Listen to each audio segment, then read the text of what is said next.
Olá, meus irmãos, uma feliz noite para todos. Estamos aqui mais uma vez para a gente estudar juntos mais uma passagem do Evangelho de Jesus dentro do Novo Testamento. E hoje nós trouxemos um mancebo de qualidade que está contido no Evangelho de Lucas, no capítulo 18, do versículo 16 até o 30. Ela também está em Mateus, tá? Lá no capítulo 19. Mas você sabe por que eu prefiro Lucas, né? Ele é mais prolixo, ele explica melhor para minha ignorância, é bem melhor. O que é um mancebo? É um jovem. E aqui nós vamos ver logo no primeiro versículo, perguntou-lhe um certo príncipe dizendo, gente, não é príncipe lá de reinado, príncipe de governos, não. Aqui o príncipe é da sinagoga, porque ele era muito jovem e ele não era ainda aquele doutor da lei, né? Aquele escriba lá das sinagogas, ele era um príncipe. E ele era bem jovem, aí ele vai dizer, Jesus, bom mestre, que hei de fazer para herdar a vida eterna? Então, já era estranho, né? Um importante príncipe da sinagoga procurar Jesus. O que eu faço para ganhar o reino dos céus? O que eu faço para ganhar a vida depois da morte? Que é a chamada vida eterna. Aí Jesus lhe disse, por que me chamas bom? Por que você está me chamando bom?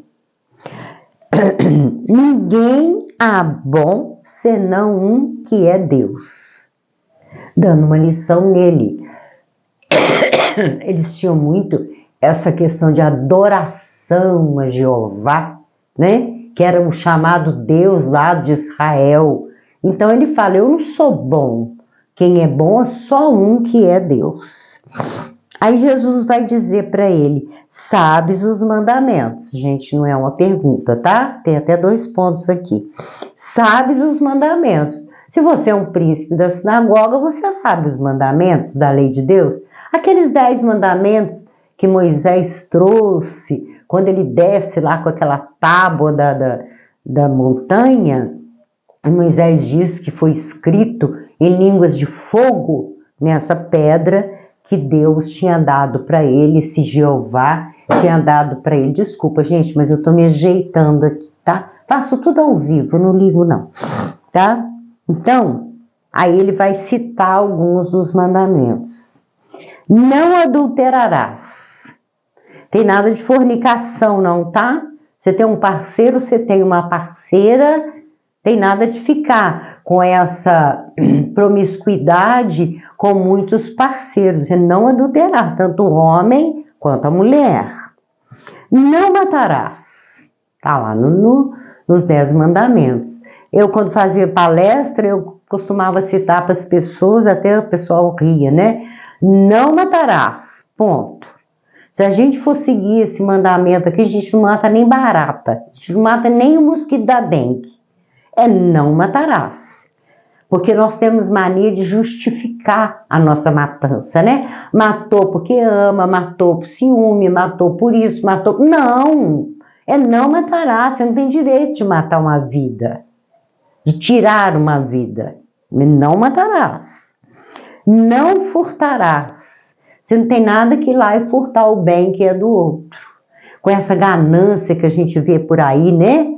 Ir lá surrupiar, corromper e passar a mão no bem que é do outro. Não dirás falso testemunho. Gente, em época de fake news, tá?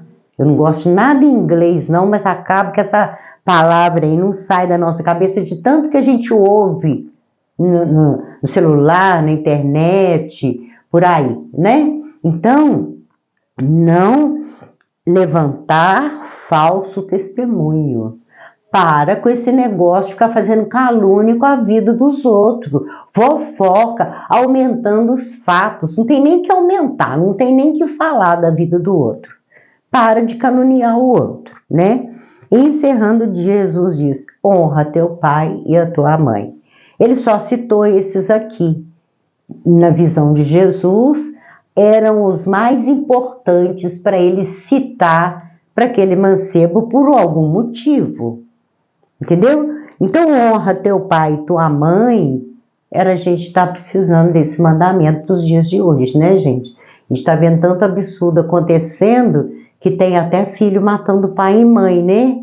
Então, muito cuidado com essa situação de deixar de honrar, não sustentar, não ajudar financeiramente, ficar de olho na herança, ficar cobrando herança do pai, querer já ter direito àquilo que o pai tem, com o olho grande em cima, disputando com outros filhos, irmãos nossos, né? Querendo atenção só para nós, esquecendo que esse pai, essa mãe também tem amor e zelo pelos outros filhos que tem, sejam lá do primeiro casamento, do segundo, do terceiro, porque hoje em dia é assim mesmo, né?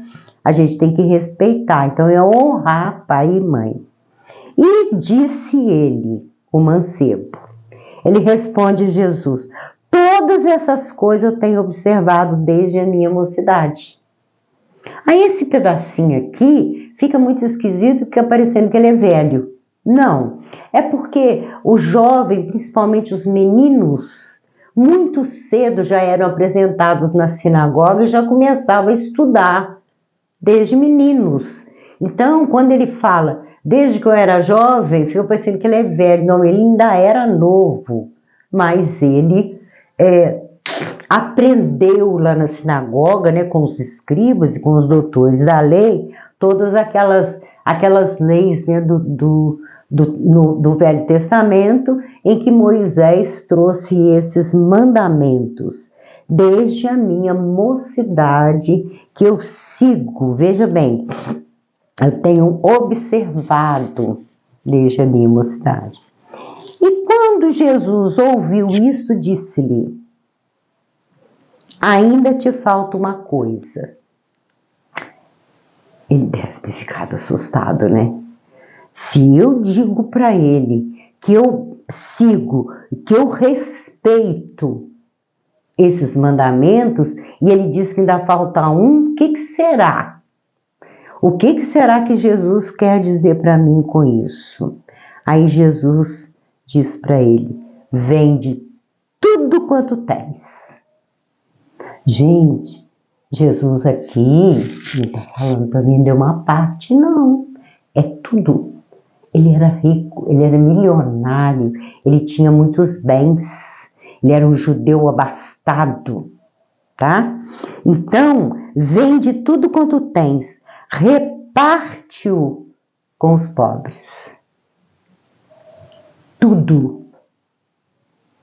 Gente, tudo é tudo mesmo, tá? É joia, é fazendas, é casas, é propriedades, é terrenos, é tudo. E terás um tesouro no céu.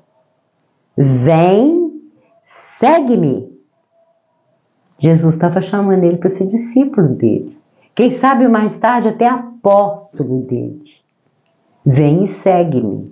E você também vai ter um tesouro no céu. Você não está perguntando sobre o reino do céu? Estou te dando a resposta. Gente, aguarda que daqui a pouco estou com surpresa para vocês, tá? Mas ouvindo ele isto, o mancebo, né? Ouvindo isso, ficou muito triste, porque ele era muito rico. Está no versículo 23. Quanto mais rico, mais difícil desprender dos bens materiais. Eu li por aí, em algum livro, que eu não lembro agora qual, que a aprovação mais difícil que tem é do rico, é do milionário. Como que ele vai desprender daquilo tudo, daquelas propriedades? Como que ele vai jogar aquilo tudo no mercado, vender e reverter esse dinheiro para os pobres? Você vai ficar sem nada? E nós vamos ver daqui a pouco um motivo forte para ele ter ficado triste. Amélia Rodrigues diz que esse mancebo se vira de costas para Jesus e sai andando por aquela rua fora, cabisbaixo, encolhido, triste, muito triste, muito triste. E Jesus percebeu a tristeza dele. No versículo 24, e vendo Jesus que ele ficara muito triste, disse.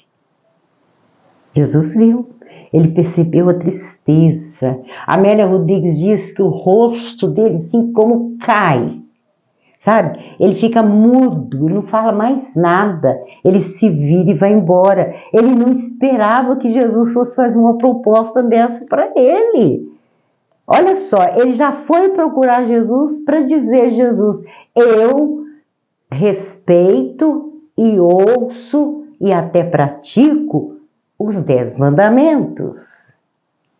Na lei, lá na sinagoga, ele tinha aprendido, eu faço tudo isso. Só que ele não esperava que Jesus fosse pedir uma coisa dessa para ele, porque ele tinha aquele orgulho de ser um jovem judeu rico, muito rico.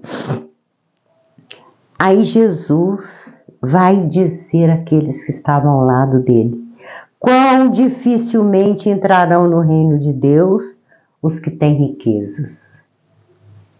Muito difícil. Desprender, doar. Tanto é que em caso de herança é muito difícil a gente ver, por exemplo, um pai de família, uma mãe de família fazer a partilha dos bens em vida. É muito difícil. Causa depois uma confusão, uma brigaiada entre os herdeiros. Nós temos uma mensagem linda de Humberto de Campos, que ele diz que nós vamos ficar depois passando de cartório em cartório para resolver esse problema da herança que a gente não delegou, doou, deu para lá, fazer a partilha dos bens, mesmo que você preserve a sua parte. Faça a partilha, escreve lá e passa no cartório. Essa casa é para fulano, essa casa é para ciclano, essa fazenda é para beltrano. Faça a partilha dos seus bens, para não ficar depois incomodado com a briga que vai ter, com o ódio que vai gerar. Então é por isso que ele diz: quão dificilmente entrarão no reino dos céus os que têm riqueza. E a seguir aquela famosa frase que todo mundo conhece e deturpa. Porque é mais fácil entrar um camelo pelo fundo de uma agulha do que entrar um rico no reino de Deus. Gente, eu vou falar uma coisa que agora vai ficar um pouco metido, mas eu nunca vi um orador, um palestrante, usar a tribuna e explicar esse versículo. Todos até falam que Jesus estava meio maluco de falar que é mais fácil passar um camelo no fundo da agulha. Claro que Jesus não estava falando para passar um camelo no fundo da agulha. Aquele animal enorme, com aquela corcova enorme, enfiar aquilo no fundo da agulha. Gente, a gente tem que estudar história, a gente tem que estudar as línguas. O que quer dizer camelo? Camelo é corda. Até há pouco tempo, tem aí algum tempo que eu não vejo mais, mas até há pouco tempo o barbante chamava camel. Vocês lembram disso? De camelo. Barbante, corda, chamava camelo. Quando Jesus fala que é mais fácil passar um camelo no fundo da agulha, ele está citando uma corda. É mais fácil você enfiar uma corda no fundo da agulha do que um rico entrar no reino dos céus. E aí, os que estavam em volta de Jesus, no capítulo 26, vai dizer: e os que ouviram isso disseram: logo, quem pode salvar-se? Os que estavam em volta estavam concordando com ele, mas olhando para dentro de si. Aquela turma toda pensando, né? Quem que pode entrar no reino dos céus? Porque todos nós temos apegos. Todos nós somos ricos de alguns bens. Imagina aquele que tem muito dinheiro. E geralmente quem fazia parte das sinagogas era muito endinheirado, era gente muito importante, porque os doutores da lei, eles não colocavam como um príncipe ou um principal da sinagoga uma pessoa pobre do povo, uma prostituta. Eles não iam colocar um lazarento, um mendigo, um morador de rua, uma pessoa cheia de problemas, né, paralítica, aleijada. Não, era só quem era abastado, quem tinha muito dinheiro. Mas Jesus respondeu: as coisas que são impossíveis aos homens são possíveis a Deus. Então eles estavam lançando até mesmo uma polêmica, né, em cima do que Jesus falou. Então é impossível entrar no reino dos céus, porque todos somos apegados a alguma coisa. Então ele está dizendo aqui que aquilo que é impossível para a gente é possível para Deus. Então não existe essa dúvida, tá? E aí disse Pedro vai mostrar para Jesus: eis que nós deixamos tudo para te seguirmos. Porque realmente eles deixaram, né, gente? Jesus passava e falava: segue-me. E aquela pessoa deixava a família, deixava o trabalho, a pescaria, o seu barco, filhos, netos, deixava tudo para trás e ia seguir Jesus, né? E atrás de Jesus. E hoje a gente tem tanta dúvida para seguir Jesus, né? Primeiro eu tenho que ver a novela das 5, das 6, das 7, das 8. Depois eu tenho que ver o aquela pornografia, aquela tristeza daquele negócio, só traz ensinamento para o mal. Primeiro eu tenho que ver meu jogo de futebol, primeiro eu tenho que ir para a praia, primeiro eu tenho que casar, depois eu tenho que ter filho, depois eu tenho que juntar fortuna. Como é difícil seguir Jesus, e como é difícil entrar no reino dos céus, que advém de seguir Jesus, quando ele fala que ele é o caminho, ele é a verdade, ele é a vida. Ninguém vai ao Pai se não for por mim. É através dos ensinamentos desse grande mestre chamado Jesus. Então, aí Jesus vai dizer essa frase aí, né, gente? Na verdade, eu vos digo que ninguém há que tenha deixado casa, pais, ou irmãos, ou mulher, ou filhos pelo reino de Deus, e não haja de receber muito mais neste mundo e na idade vindoura a vida eterna.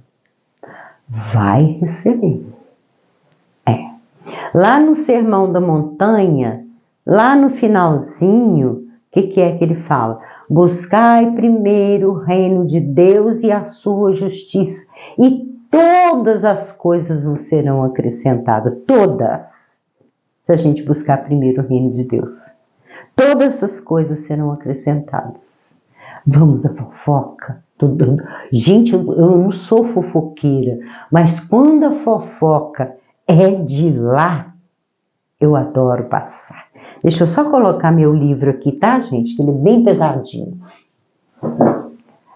Eu aprendi com Jean Valjean, da Revelação Cósmica. Ele fala fofoca do mundo espiritual. Eu adorei isso aí. E tem, viu, gente? Tem. Todo mundo que é médio sempre sabe de uma fofoquinha, só que tem medo de falar, sabe? Ah, fulano foi cicrano, vai acontecer um conclave assim, vai acontecer uma reunião e alguma coisa, onde Chico está, onde Jesus passou, tem sempre uma fofoca. Tô falando que acontece isso comigo não, quem sou eu, tá? Mas tem uma fofoca aí. Tem. Esse jovem rico, na verdade, olha que fofocão, é Ben-Hur. Lembra daquela história belíssima, daquele judeu muito abastado, muito importante, pertencia à sinagoga, rico, cheio de dinheiro, muito conhecido na região. Só que ele, Ben-Hur, tinha um amigo de infância, pasme, Mensala, romano. general importante de Roma. E os dois mantinham amizade, apesar de um romano e o outro judeu. Porém, discutiam constantemente sobre as leis de Moisés. Constantemente. Porque Roma não aceitava o judaísmo. Não. Roma tinha aqueles montes de deuses, Deus com cabeça de águia, de cobra, de galinha, de sei lá, uma quantidade de Deus, de leão, né? Tinha tanto Deus que eles amavam, eles ainda eram muito apegados àquela questão do Olimpo, aqueles deuses que só davam ordens e leis tiranas. Eles seguiam aquilo ali com uma fé muito grande. E Ben-Hur era aquela coisa encolhido dentro do pecado, que Javé ensinava, os 10 mandamentos, aquele Moisés muito bravo, que castigava, que vivia cobrando da humanidade o pecado de Adão e Eva, aquela coisa assim de pressão, né? Que época, né, gente? Que tudo era castigo, vai para o inferno, vai para queimar no fogo eterno. Era uma coisa assim bem de castigar mesmo, de sacrifício, que é o motivo da nossa frase toda vez que a gente grava. Era sacrifício. Manda matar, manda fazer guerra, você pecou, você também é pecador. Né? Foi o pecado que Adão e Eva deixou. Fala em Adão e Eva, vocês sabiam que é proibido falar Eva e Adão? É proibido, Javé proibiu. Adão tem que ser falado primeiro, Adão e Eva, e nunca Eva e Adão. Machista ele, mas isso tem nada a ver com o nosso assunto. Ben-Hur, então, fica sabendo dos ensinamentos de Jesus. Apesar de apegado aos velhos ensinamentos lá de Moisés no Velho Testamento, ele procura Jesus. E aí que ele vai perguntar a Jesus o que ele podia fazer para ganhar o reino dos céus. Por quê, gente? Ben-Hur não era uma pessoa ruim, não. Ele tinha bons costumes, ele era uma pessoa reta, ele era uma pessoa justa, ele não era uma pessoa má. E ele quer saber da boca de Jesus. Mas qual não foi a decepção dele? Saiu todo triste, virou as costas naquela estrada. Por quê? Ele estava remoendo dentro dele que dentro de poucos dias ele ia fazer uma corrida de biga. O que é biga? É aquela carruagem pequenininha que o condutor vai conduzindo o cavalo em pé. Lembra desses filmes? Ele ia em pé, tocando o cavalo, junto com vários adversários de várias cidades, de várias localidades. Eram os corredores mais importantes. E Messala ia correr. E Ben-Hur se inscreveu. Ele se inscreveu para essa corrida de biga no sentido de se vingar de Messala. Por que se eles eram tão amigos? Porque viviam discutindo. E houve um incidente. Quando Messala leva a sua comitiva de soldados todos paramentados, entrando pela cidade de Ur, ele entra ali, gente, Ben-Hur leva o nome da cidade que era muito comum naquela época, Maria de Magdala. Ela era da região de Magdala. Era muito comum isso, tá? Ben é o nome dele. E Ur, do local onde ele vivia. Então, quando vem essa comitiva orientada, dirigida por Messala, que passa em frente, eles já estavam, um de raiva do outro. A família de Ben-Hur vai para um alpendre na parte de cima e a irmã dele encosta numa telha solta, aquela argamassa que fica por baixo soltou, e essa telha cai lá embaixo e quase mata Messala. Isso foi um motivo para virar ultra inimigo. Mensala já logo achou que ele queria matá-lo. O que Mensala faz?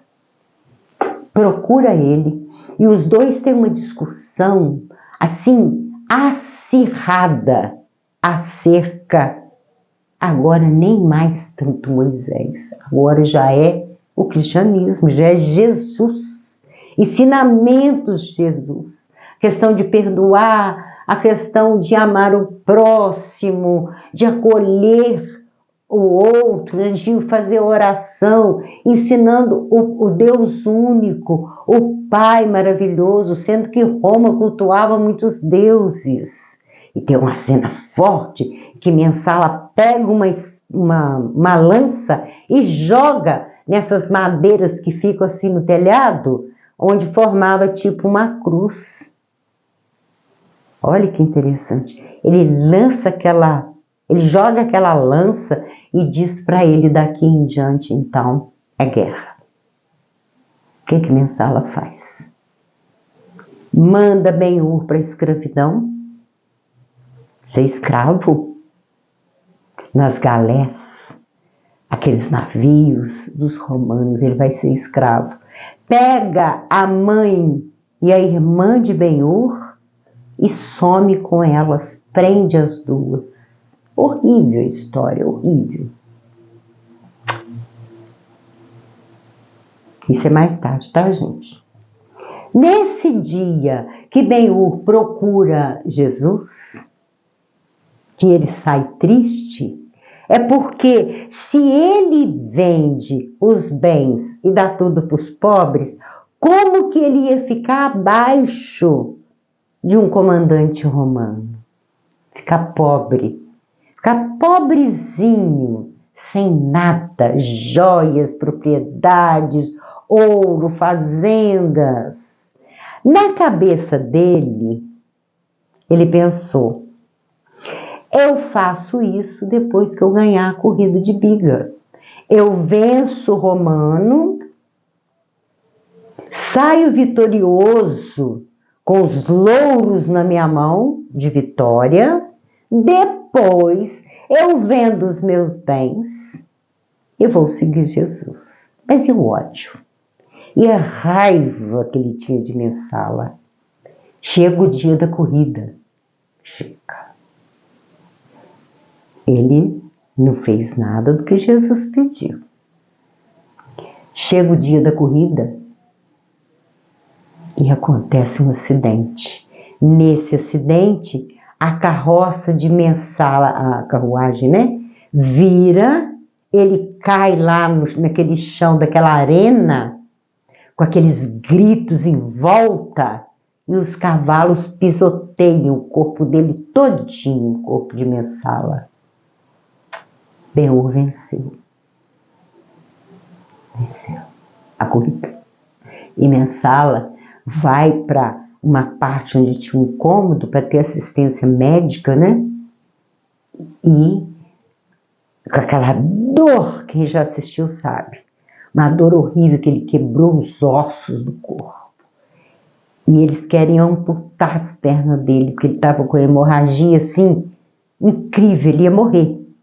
E ele começa a gritar, não antes dele vir, eu tenho certeza que ele vem. E Ben-Hur foi. Ele entra com aqueles mantos do povo judeu, ele entra ali e aí ele olha para Mensala. E Mensala diz para ele, vingou-se, só que a minha vingança é maior. Chega-te. E Ben-Hur chega bem perto dele e Mensala diz, sua mãe e sua irmã estão presas no Vale dos Leprosos. Qual vingança que foi maior? Nesse momento ele morre. Mensala morre. E Ben-Hur sai dali desesperado, com um ódio dentro dele, uma raiva. E ele começa a procurar, mas procurar onde? Existiam muitos vales dos leprosos. Eram umas pedreiras, umas grutas Eles tinham que entrar lá para debaixo daquelas grutas e ficar escondidos, porque senão eram mortos. E ninguém falava com ele onde elas estavam. E um dia, ele resolve seguir a companheira dele. Ela levava comida. Tinha uma tábua que descia os alimentos, né, os legumes, as frutas. Ela levava, ele seguiu. Quando ela vê que ela escondia dele, que ela sabia que ele ia querer entrar lá.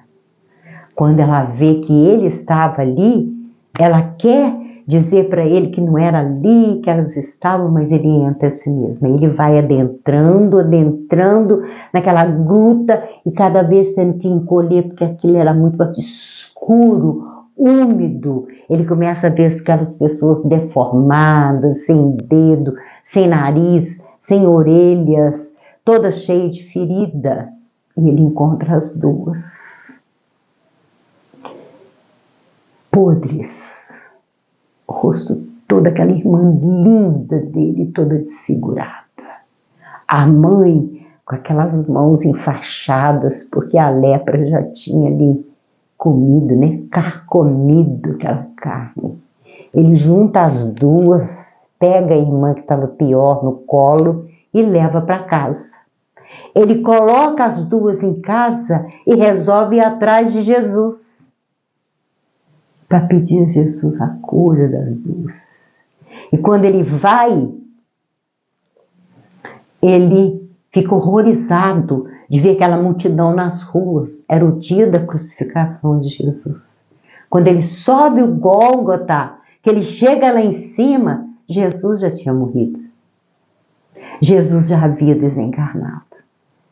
Aí aquela chuva torrencial, ele volta embaixo daquela tempestade, juntando com as lágrimas a sua última esperança. Mas tem um final tão bonito, que quando ele chega em casa, as duas estavam limpas, não tinha mais nada, nenhuma mancha. Elas tinham sido curadas. A hanseníase é triste demais, gente, muito triste.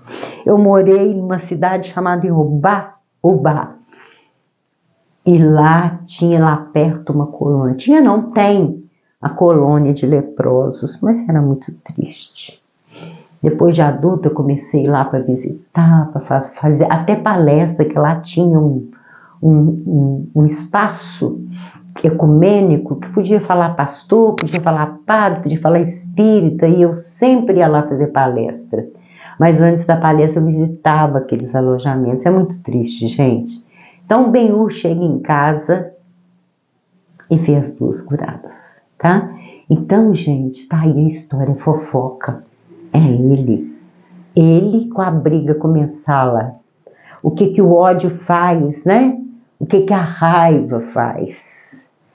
Um odiando o outro porque prendeu as irmãs. E o outro criando uma confusão por causa de um atele que soltou, que não foi por querer, mas como eles estavam inimigos, Moisés, Jesus, contra os deuses de Roma, ele então leva as duas e joga as duas num vale dos leprosos. Fica então a fofoca do mundo espiritual para vocês. Agora já não é fofoca, Amélia Rodrigues. Ela diz que esse mancebo, ela não fala que é Ben-Hur não, tá, gente? Ben-Hur é fofoca no mundo espiritual, tá? Ben-Hur e Messala. Então, a Amélia Rodrigues diz que esse mancebo de qualidade, ele atrasou 300 anos na sua evolução. Por quê? Não escutou Jesus. O que esse mancebo podia ter deduzido das palavras de Jesus? Vai, vende tudo que tem e distribui para os pobres.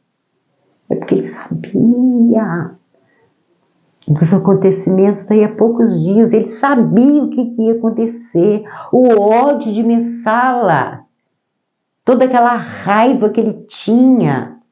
Ele sabia que ia haver aquela morte. Ele sabia que ia haver aquele ódio advindo daí. A vingança de Roma contra um judeu. Roma nunca ia ficar do lado de um judeu, né? Então Jesus sabia, ele nem para pensar, será que ele não está certo? Se eu fizer isso hoje, amanhã, daqui a uma semana, vender tudo que eu tenho e seguir ele, vai ficar tudo bem? Não vai ter problema com a minha mãe? Não vai ter problema com a minha irmã? Será? Não, ele seguiu o orgulho. Eu vou vencer o romano. Gente, o que eu vou falar aqui agora não tem nada a ver com o estudo de hoje, tá? Mas é por isso que Jesus não aceitou quando Javé manda ele fazer guerra contra Roma. Ele pegar em armas. Ele não aceitou, falou, não vou. Está no caminho do Gólgota. Não vou. Eu não vou pegar em arma.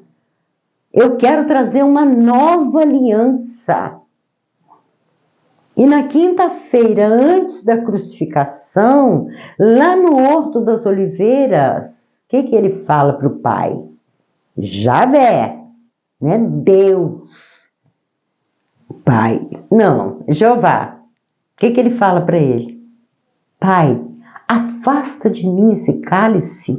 Vamos evitar essa crucificação. Vamos evitar esse sacrifício. Deixa eu trazer para o Senhor uma nova aliança, que é a aliança do amor. E o que Javé responde para ele? Não. Você vai passar pela crucificação, pela sua teimosia. E ele foi crucificado. E diz Jean Valjean, aí já é fofoca, tá, gente? Que ele ainda fala com ele. E não tente usar os seus poderes para se livrar da cruz. Porque Jesus podia ter usado.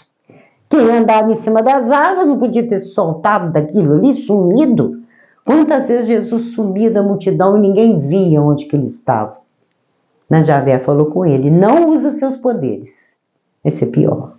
E aí, cumpriu-se, mesmo ele pedindo. E quando ele ouviu um não de Javé, ele suou sangue. Pavor. Imagina alguém dizer para você, você vai ser crucificado amanhã.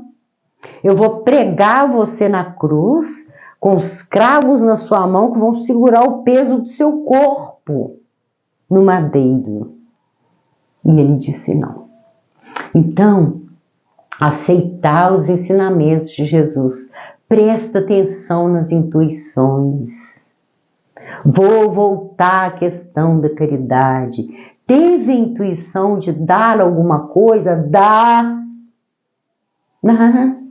Sabe? A hora que você abriu o seu armário, você falou, gente, essa blusa aqui, quanto tempo que eu não uso, né? Eu vou dar para aquele mendigo que está dormindo ali na rua. Eu vou dar para fulana que bate aqui na porta com a blusinha ralinha. Ela está precisando de uma blusa mais grossa. Segue essa intuição. Você não sabe o que pode acontecer daqui a uns dias. Estou fazendo pressão? Não, tá, gente? Estou me baseando no mancebo de qualidade. Se ele tivesse ouvido Jesus, ele tinha evitado esse ódio todo de Messala. Ele teria evitado todos esses tormentos que ele passou. Porque também não foi fácil para ele ver o amigo todo estraçalhado daquele jeito. Ele fica todo arrebentado, os cavalos pisoteiam. E o ódio que ele tinha manteve ele vivo. Que ele queria olhar nos olhos de Ben-Hur e dizer para ele, pode fazer o que você quiser.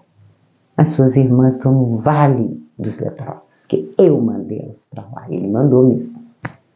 Gente, vamos à nossa frase? Então hoje é um pouquinho diferente da outra vez, tá? Misericórdia quero e não sacrifício, porque eu não vim chamar os justos, mas os pecadores ao arrependimento. O que é pecadores? Os errados, aqueles que estão com a consciência pesada. Eu não vim para chamar os sãos, eu não vim para chamar os justos, esses não precisam de arrependimento. Eu vim para chamar aqueles que fizeram coisas erradas. Vamos para um reformatório, vamos para um educandário, vamos aprender uma nova vida. seria, né, gente, a questão de reformar nossos presídios para dar uma vida digna para os prisioneiros, com uma reeducação, novos hábitos, recomeçar com uma reeducação, que são os ensinamentos de Jesus. Vamos recomeçar consertando nossos erros e não passar por sacrifício, choques, traumas que a gente vê acontecer, né? Essa questão do olho por olho, dente por dente. Quem com ferro fere, com ferro será ferido. Vamos parar com isso, gente. Parar com essa judiação de querer julgar, condenar e executar as criaturas. Jesus nos ensina a amar e não violentar as criaturas. Que Ele nos abençoe e que possamos refletir na bela história do mancebo de qualidade. E quanto à fofoca, pode contar, tá, gente? É segura. Pode contar para todo mundo essa fofoca do mundo espiritual. Beijo no coração. Até a próxima.